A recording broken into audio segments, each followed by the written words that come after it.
Hello friends, आज हम economics का chapter 2 sectors of Indian economy cover करने वाले हैं। Let's start. What is economic activities? कोई भी एक्टिविटी जिससे हमें पैसे अर्न होते हो उसको हम कहते हैं economic activities. Any activities perform in exchange for money and money's worth is known as an economic activities. And economic activity को जब हम क्लासीफाई करते हैं on the basis of certain criteria तो उसको हम बोलते हैं sectors. This is our mind map of the chapter कि हम चैप्टर में क्या क्या चीज़ें कवर करने वाले हैं। हम सेक्टर्स ऑफ इकोनॉमी को 3 बेसिस पे डिवाइड करते हैं। First, on the basis of nature of activity, that is primary sector, secondary sector and tertiary sector. Second, on the basis of employment condition, that is organise sector, unorganise sector. Third, on the basis of ownership, public sector and private sector. First of all हम देखेंगे sectors of economy को on the basis of nature of activity कैसे classify करते हैं। First, primary sector, activities जिसमें हम natural resources को use करते हैं और गुड्स प्रोड्यूस करते हैं उसको हम कहते हैं primary sector. These products are base of all other products, क्योंकि ये जो है रॉ मटेरियल होता है जो भी आगे प्रोडक्ट्स हम बनाते हैं। फॉर एग्जाम्पल, एग्रीकल्चर से मिलते हैं हमें ग्रेन्स जैसे कि वीट, फिशरी से फिशेस मिलती हैं, फॉरेस्ट्री से वुड मिलता है, माइनिंग से ओस मिलते हैं और डेयरी से मिल्क एंड अदर प्रोडक्ट्स मिलते हैं। क्योंकि इस सेक्टर में मोस्टली चीज़ें एग्रीकल्चर और या एग्रीकल्चर से रिलेटेड है, इसलिए हम इसको एग्रीकल्चर एंड रिलेटेड सेक्टर भी बोलते हैं। सेकेंडरी सेक्टर, सेकेंडरी सेक्टर में हम जो हमें प्रोडक्ट्स मिले हैं प्राइमरी सेक्टर से उसको यूटिलाइज करके हम जो प्रोडक्ट्स बनाते हैं थ्रू वे ऑफ मैन्युफैक्चरिंग उसको बोलते हैं हम सेकेंडरी सेक्टर। में हम इंडस्ट्रीज का यूज करते हैं इसलिए इसको इंडस्ट्रियल सेक्टर भी यूज करते हैं। This is next step after primary, मतलब प्राइमरी में जो हमें प्रोडक्ट्स मिले हैं उसके बाद हमारा ये सेकेंडरी सेक्टर में उसकी मैन्युफैक्चरिंग, अदर प्रोडक्ट्स की मैन्युफैक्चरिंग होती है। फॉर एग्जाम्पल, कॉटन मिला है हमें प्राइमरी सेक्टर से और हम उसको प्रोसेस करके बनाते हैं क्लोथ्स। एंड हमें मिला है शुगर केन एंड उसको हम प्रोसेस करके बनाते हैं sugar. Tertiary sector, primary sector में जो हमारे पास गुड्स आते हैं वो डायरेक्ट नेचर से आते हैं एंड सेकेंडरी सेक्टर में जो हमारे पास प्राइमरी सेक्टर से गुड्स मिले हैं उसको हम प्रोसेस करके अदर प्रोडक्ट्स बनाते हैं। लेकिन टर्शियरी सेक्टर में कोई भी गुड्स की प्रोडक्शन नहीं होती, बल्कि ये हेल्प करता है, सपोर्ट देता है for both primary and secondary sector for in production process. For example, ये ट्रांसपोर्टेशन प्रोवाइड करता है, फाइनेंसेस थ्रू बैंक्स प्रोवाइड करता है, कम्युनिकेशन प्रोवाइड करता है, एट्सेट्रा।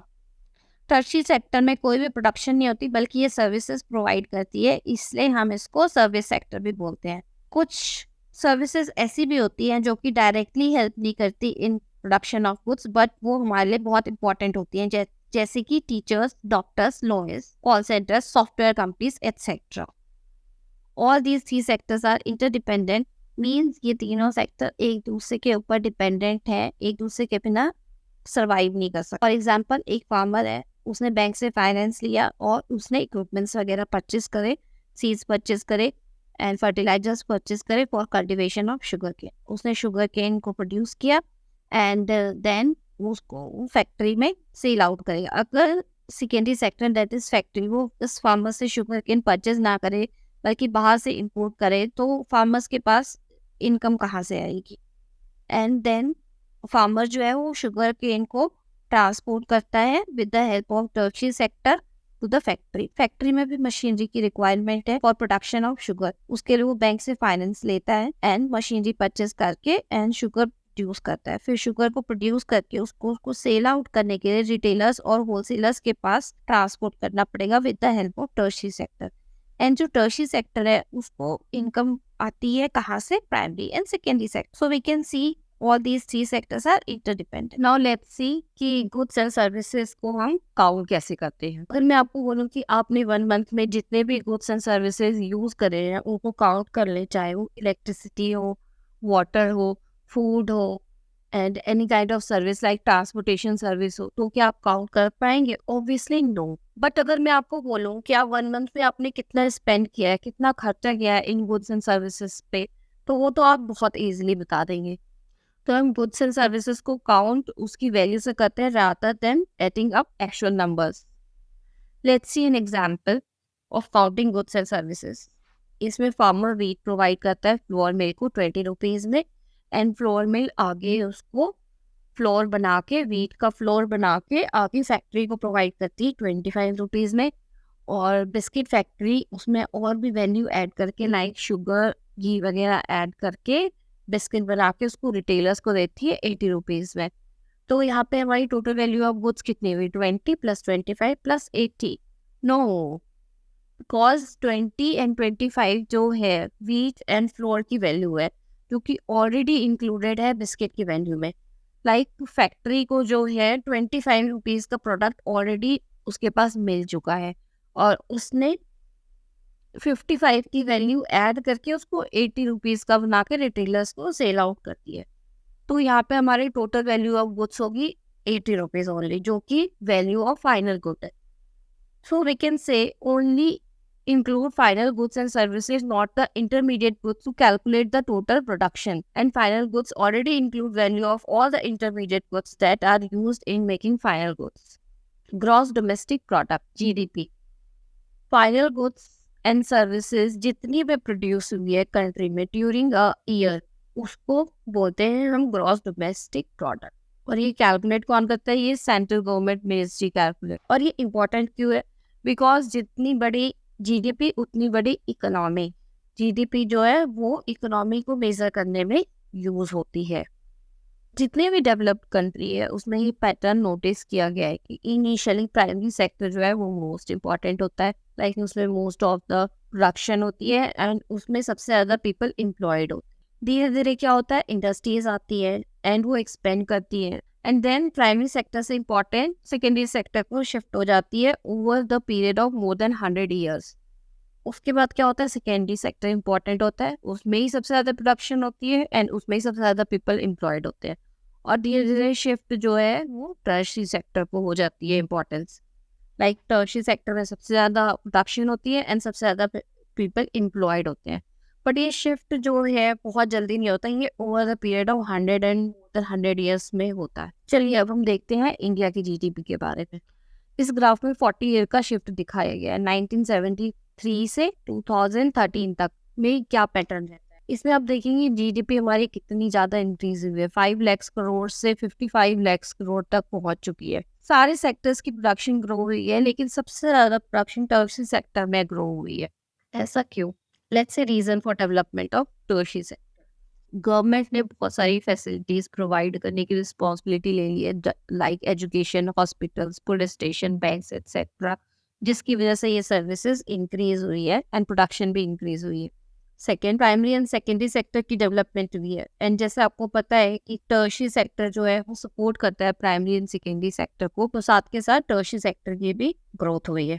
थर्ड, लोगों की इनकम लेवल इंक्रीज होती जा रही है, जिसकी वजह से वो और भी सर्विसेज अवेल कर रहे हैं, like eating out, tourism etcetera. कुछ न्यू सर्विसेज भी आई है like information technology, software etcetera, जिसकी वजह से न्यू सर्विसेज ने भी टर्शियरी सेक्टर में वैल्यू ऐड करी है। टर्शियरी सेक्टर में सबसे ज़्यादा प्रोडक्शन बढ़ी है, तो एम्प्लॉयमेंट भी सबसे ज़्यादा जनरेट हुई होगी टर्शियरी सेक्टर में। बट ऐसा नहीं है। लेट्स सी, 1973 में टोटल जीडीपी का 40% था प्राइमरी सेक्टर, 13% था सेकेंडरी सेक्टर एंड 47% था टर्शियरी सेक्टर। और 2013 में प्राइमरी सेक्टर था 14%, सेकेंडरी सेक्टर था 19% एंड टर्शियरी सेक्टर था 67%। नाउ सी, एम्प्लॉयमेंट किस में ज़्यादा जनरेट हुई है। 1977 में प्राइमरी सेक्टर में 71% पर्सन एम्प्लॉयड थे, 11% एम्प्लॉयड थे सेकेंडरी सेक्टर में एंड 18% एम्प्लॉयड थे टर्शियरी सेक्टर में। वही 2017 में देखें तो प्राइमरी सेक्टर अभी भी सबसे ज़्यादा पीपल को एम्प्लॉयमेंट प्रोवाइड कर रहा है, like 44%, secondary sector 25% and tertiary sector 31%। आप देखेंगे जीडीपी में तो टर्शियरी सेक्टर की सबसे ज्यादा ग्रोथ है, लेकिन जब एम्प्लॉयमेंट की बात आती है तो टर्शियरी सेक्टर इतनी एम्प्लॉयमेंट प्रोवाइड नहीं कर रहा है। ऐसा क्यों? प्राइमरी सेक्टर सबसे कम जीडीपी में कंट्रीब्यूट कर रहा है, दैट इज ओनली 14%, लेकिन एम्प्लॉयमेंट वो 44% लोगों को प्रोवाइड कर रहा है, क्योंकि सेकेंडरी और टर्शियरी सेक्टर में ज्यादा जॉब्स इंक्रीज नहीं हुई है। लेट्स सी, सेकेंडरी सेक्टर में जो प्रोडक्शन इंक्रीज हुई है 9 टाइम्स हुई है, लेकिन एम्प्लॉयमेंट जो जनरेट हुई है वो सिर्फ 3 टाइम्स हुई है। टर्शियरी सेक्टर में जो प्रोडक्शन है वो 14 टाइम्स इंक्रीज हुई है, लेकिन जो एम्प्लॉयमेंट है ओनली 5 टाइम्स इंक्रीज हुई है। Let's see an example. Kanta and उसके 4 फैमिली मेंबर्स एग्रीकल्चर लैंड पे काम करते हैं एंड बहुत मेहनत करते हैं, और टोटल प्रोडक्शन जो उनकी होती है 50 किलो ग्रेन्स की होती है। नाउ क्या आता है, वहाँ का साहूकार आता है और एक बंदे को अपने खेत पे काम करने के लिए लेके चला जाता है, एंड वहाँ पे एक फैक्ट्री भी ओपन हो जाती है। तो क्या होता है, फैक्ट्री का ओनर जो है वो एक और बंदे को हायर कर लेता है। 3 ही बंदे बच जाते हैं काम करने के लिए और तीनों मेहनत करते हैं। इस बार जो प्रोडक्शन हुई है वो 50 किलो ही हुई है, एंड साथ के साथ जो बाकी 2 मेंबर्स बाहर काम कर रहे हैं उसकी वजह से फैमिली की इनकम भी बढ़ गई है। पहले 5 बंदे काम कर रहे थे तब भी प्रोडक्शन 50 किलो थी, अभी 3 बंदे काम कर रहे हैं, अभी प्रोडक्शन 50 किलो ही है। 2 लोगों को कहीं और काम मिल गया है तब भी जो है उनकी एग्रीकल्चर प्रोडक्शन डिक्रीज नहीं हुई है। Means people moving out does not effect production in their forms. अगर उनको प्रॉपर वर्क दिया जाए तो फैमिली की इनकम भी बढ़ेगी और एग्रीकल्चर की उनकी प्रोडक्शन भी कम नहीं होगी। ऐसे ही बहुत सारे लोग हैं जो एग्रीकल्चर में ऐसे काम कर रहे हैं क्योंकि उनके पास कोई और ऑप्शन नहीं है, उनके पास कोई और काम नहीं है करने के लिए। इसको कहते हैं अंडर एम्प्लॉयमेंट। पीपल अपने फुल पोटेंशियल को यूटिलाइज नहीं कर रहे हैं। 3 बंदे मिलके अगर किसी काम को कर सकते हैं, बट अनएम्प्लॉयमेंट की वजह से 5 बंदे मिलके उस काम को कर रहे हैं क्योंकि किसी के पास काम नहीं है, तो उसको कहते हैं under employment.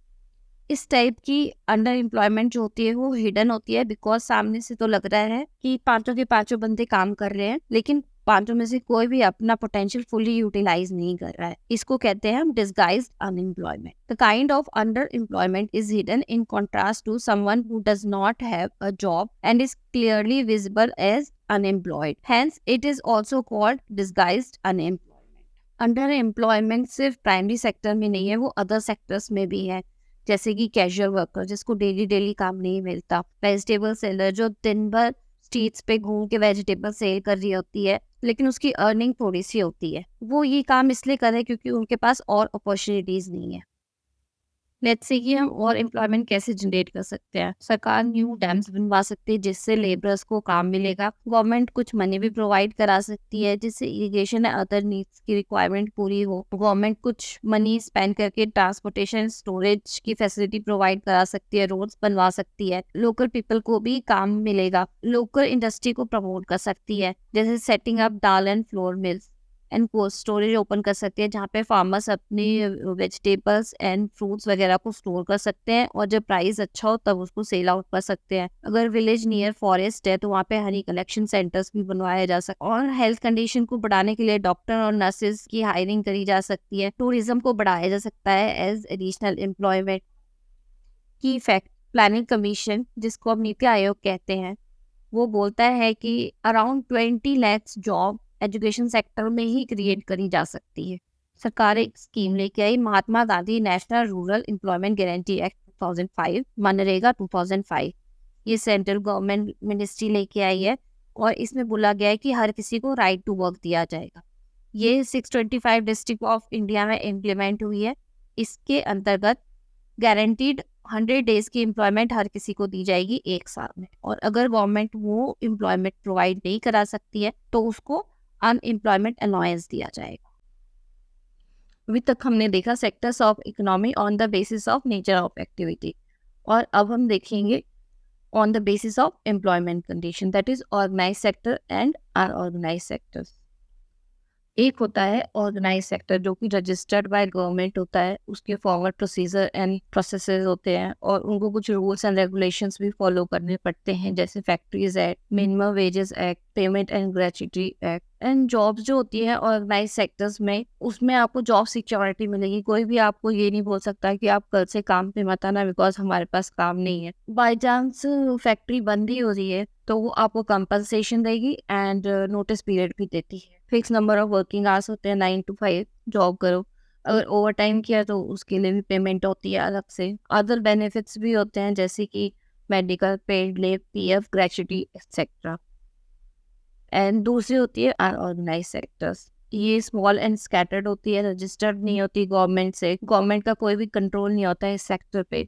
Rules and regulations होते तो हैं बट उसको उनको फॉलो नहीं किया जाता बिकॉज कोई देखने वाला नहीं है। इस सेक्टर्स में जो जॉब्स होती है वो लो पेड होती है और रेगुलर नहीं होती है। अगर काम ना हो तो कोई भी आपको बोल देगा कल से काम पे मत आना बिकॉज अभी काम नहीं है। ओवर टाइम का कोई प्रोविजन नहीं है एंड अदर बेनिफिट्स जैसे पेड लीव, हॉलीडे, मेडिकल वगैरह नहीं मिलते इसमें। अनऑर्गेनाइज सेक्टर लो पेड भी है और वहाँ पे जॉब्स भी रेगुलर नहीं है। तो उन वर्कर्स को प्रोटेक्ट करने के लिए क्या क्या किया जा सकता है? रूरल एरिया में जो अनऑर्गेनाइज सेक्टर्स होते हैं उसमें होते हैं mainly labourer, small and marginal farmers and artisan such as blacksmith, carpenter, goldsmith etcetera. और जो उनमें से 80% रूरल हाउस होल्ड होते हैं उसमें स्मॉल एंड मार्जिनल फार्मर्स ही होते हैं। गवर्नमेंट को इन फार्मर्स का सपोर्ट करना चाहिए with adequate facility of providing seeds, agriculture input, storage facility etcetera. अगर इनका काम बढ़ा तो लेबरर्स है उनका भी काम बढ़ेगा और अगर इनकी इनकम बढ़ती है तो बाकी कारपेंटर, गोल्डस्मिथ वगैरह की डिमांड भी बढ़ेगी। अर्बन एरियाज में unorganise sectors comprises of casual workers and street vendors etcetera. यहाँ पे सरकार को स्मॉल स्केल इंडस्ट्री को सपोर्ट करना चाहिए और procuring raw material and marketing of input so that इनका काम बढ़े और लेबरर्स को एंड अदर वर्कर्स को रेगुलर वर्क मिल पाए। हमने अभी कवर किया sectors of economy on the basis of employment condition. अब हम कवर करेंगे sectors of economy on the basis of ownership, that is public sector and private sector. Public sector जिसमें गवर्नमेंट सारे एसेट्स ओन करती है और services provide करती है जैसे कि railway, post office. And private sector इसमें प्राइवेट इंडिविजुअल या कंपनीज एसेट ओन करती है एंड सर्विसेज प्रोवाइड करती है जैसे कि Tata steel, Reliance industry etcetera. And private sector का मोटिव जस्ट प्रॉफिट अर्न करना। पब्लिक सेक्टर का मोटिव जस्ट प्रॉफिट अर्न करना नहीं होता है बल्कि वो सोसाइटी एज अ होल सर्व करना भी होता है। गवर्नमेंट इन एक्टिविटीज में इन्वेस्ट करने के लिए पैसे लाती है टैक्सेस से एंड अदर वेज से। लेट्स सी कि गवर्नमेंट इन एक्टिविटीज पे क्यों स्पेंड करती है, बिकॉज ये जो एक्टिविटीज होती है वो society as a whole required होती है। Let's see 3 detailed point. कुछ एक्टिविटीज ऐसी होती है जिसमें हाई इन्वेस्टमेंट की जरूरत होती है जो कि प्राइवेट सेक्टर या किसी इंडिविजुअल की कैपेसिटी की नहीं होती। अगर प्राइवेट सेक्टर ने इन्वेस्टमेंट कर भी दिया तो वो रीजनेबल कॉस्ट पे सबको प्रोवाइड नहीं कराएगी। For example construction of roads, bridges, railways, electricity etcetera. कुछ एक्टिविटीज ऐसी होती है जो गवर्नमेंट को सपोर्ट करना ही होता है, उसके लिए कॉस्ट बेयर करना ही होता है। For example producing and supplying electricity at lower rate to small scale industries. Government wheat and rice buy करती है फार्मर्स से एट फेयर प्राइस, उनको लोअर प्राइस पे कंज्यूमर्स को सेल आउट करती है। कुछ एक्टिविटीज ऐसी होती हैं जो गवर्नमेंट की प्राइम रिस्पॉन्सिबिलिटी होती है जिसमें गवर्नमेंट को स्पेंड करना ही होता है। For example health and education provide कराना एंड पुअर पीपल को हाउसिंग एंड फूड प्रोवाइड कराना। अगर आपको ये वीडियो पसंद आई है तो इसको लाइक करना ना भूलें एंड क्रिएटिव स्टडी के लिए चैनल को सब्सक्राइब जरूर करें।